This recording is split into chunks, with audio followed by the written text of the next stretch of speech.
This week on Behind the Lens, I'm joined by Heather Angel. Heather is an award-winning wildlife photographer who is equally happy tackling anything from a pond skater to a whale. She turned pro half a century ago in the late 1960s.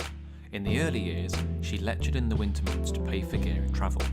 After selling a few articles, it was her husband who suggested she write a book, and Nature Photography, Its Art and Techniques was published in October 1972. Overnight her life changed, in that the photographic press approached her to write regular columns. She fell in love with the wilder parts of China after her first visit in 1984 and has made 32 trips, resulting in 3 panda books and 1 exploring specific locations in China. For several decades, she managed her own stock library. She's a prolific writer with 60 books. Her latest, Pollination Power for Kew Gardens. She's also written countless articles. Always an enthusiastic communicator, Heather has tutored workshops all over the world. I put the question to Heather, what are your 3 most memorable images?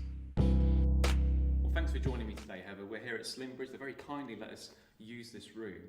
I'm quite excited to see your images because obviously I've known about you for a long time. I mean, when I was at college, I used a lot of your work as reference for my work, so quite interested to see what you've got. So what's the first memorable image that you've got to show us? Well, it's clearly a puffin, and it was taken in Iceland, meticulously planned. Really, the 2 approaches to my photography are, research, planning, contacting local people, and so on, or just be lucky and being in the right place at the right time. Anyway, this I knew where to go. It was on the south coast, and it's a headland which is joined to the mainland by sands that have washed in, black volcanic sands, which you can't cross at low tide, it's too dangerous. But previous trip I chatted up a farmer, and he took me over in his tractor, and I was working on a book on puffins, and although I'd got them, carrying sand eels and behaviour and all sorts of other things, I hadn't got really good flight shots, because as you know, if you're on the top of a cliff, they swerve away one way, and it's very difficult. They're right if they fly parallel, so I thought I'll spend a whole day puffins in flight. I got there, and it was really blowing very hard, and you have to climb up this, not vertical, but pretty steep sand-based cliff with plants on top. And you have 2 paces up and then 1 pace back, with your gear. Eventually I got there, and all the puffins were hunkered down because it was so windy. They must have known that you were coming, Heather. They thought, right, we're not going to fly. But they weren't flying, so I didn't get my gear out. I just sat there and thought, what time is it? Goodness me, it's 9 o'clock. Farmer's not coming back till about 8 o'clock or something, so, I don't know what I'm going to do all day. And I sat there, and suddenly, this one was swept off the cliff and lifted up by this wind, and it was hovering like a hawk. And you can see its feet are all sort of bent backwards and forwards, and its wings are bent back. And in fact, it was the most ideal condition for photographing, because it didn't move until eventually the wind dropped a bit and it just sank to the ground.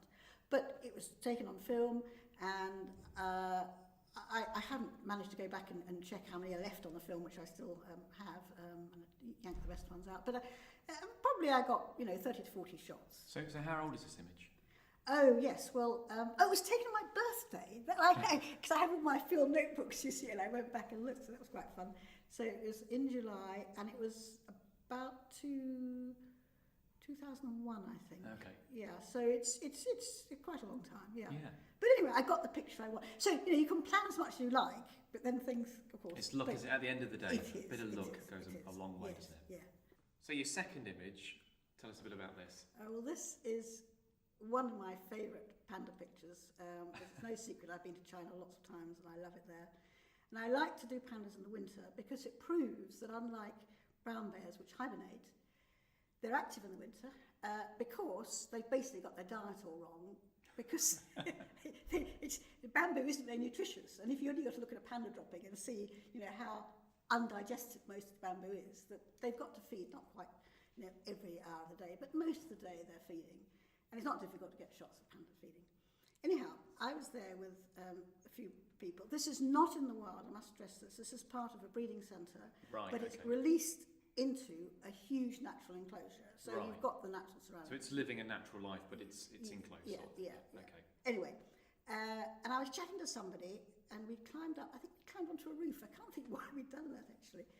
And suddenly I sort of heard something, and I got the right lens on the camera around my neck, miraculously, 80 to 200. And I turned around and I took 3 shots. This was the best. And it's my best-selling picture of all time. Really? Yeah, because, you know, if people are doing a book... I was rung up by the Smithsonian Institute from the States some years later and said, we're doing a book on pandas. I think you've got some pictures. We don't want them eating bamboo. I said, no, I understand. Can you do that? I said, yes, sure. In the days of FedExing parcels, you know, not digitally doing things. So I sent a whole lot off to her. And she rang me up as soon as she got them. She said, oh, they're fantastic. And I love the one sliding down the slope. I said, well, I thought you would. I like it too. You know. And so here then, totally unplanned, turns out to be my best-selling picture. So what is it? Has it fallen over? Yeah, is it having no, it's not. It's not going. No, apparently, I've read that some researchers of pandas have found that those that know that good slopes make good slides will actively go up, slide down, go up, slide down. No, this lost its footing and crawled away rather. It's just a clumsy panda. Yeah, absolutely. Yeah, but no, it is wonderful when this happens because you think, well, and the other guy with me, I think he had a camera, but I was the only person that got the shot. Yeah. And unique's an overused word, but I think I could say it was unique. I've never seen a panda in that angle before, and I don't know if I ever will, to be honest. No, I don't think I will. And your third image that you're going to show us today. Here we are in Britain, in Surrey, last month in February. I walked through a woodland where there were lots of snowdrops, and I suddenly saw a red admiral flash by. I thought, oh, right, let's keep an eye on that. And of course, it landed far too far away on the path. But anyhow, I thought, okay. And then a second one came, but it had a damaged wing, so it wasn't quite so good. Anyhow, I eventually got this one. Now, it's not feeding. I learned a lot in that day. I watched them for over an hour. They can land on flowers or leaf litter like this, with their antennae up towards the sky, so they can make a hasty retreat and fly away.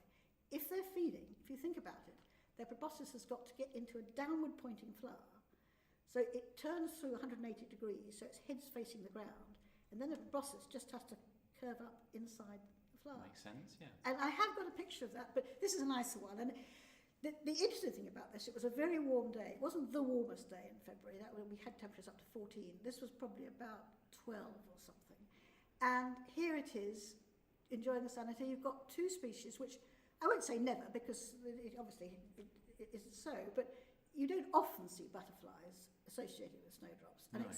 it's these odd freak weather conditions that we're getting are bringing together species which rarely happen, but if you're lucky, you can see them. And so I was actually working on a project of winter pollinators, and I did get a shot of it close up. It's a little bit in shadow, so this I thought was a nicer picture to put, and I thought this was a nicer picture to include, because it's one that, another year, we've lost the snowdrops now, they're all over, but another year, if you see a fine day forecast, it's worth going out and having a look. Well, I think there's something special about seeing the first butterfly of the year. You sort of know that spring can't be far around the corner. Absolutely, yes, indeed.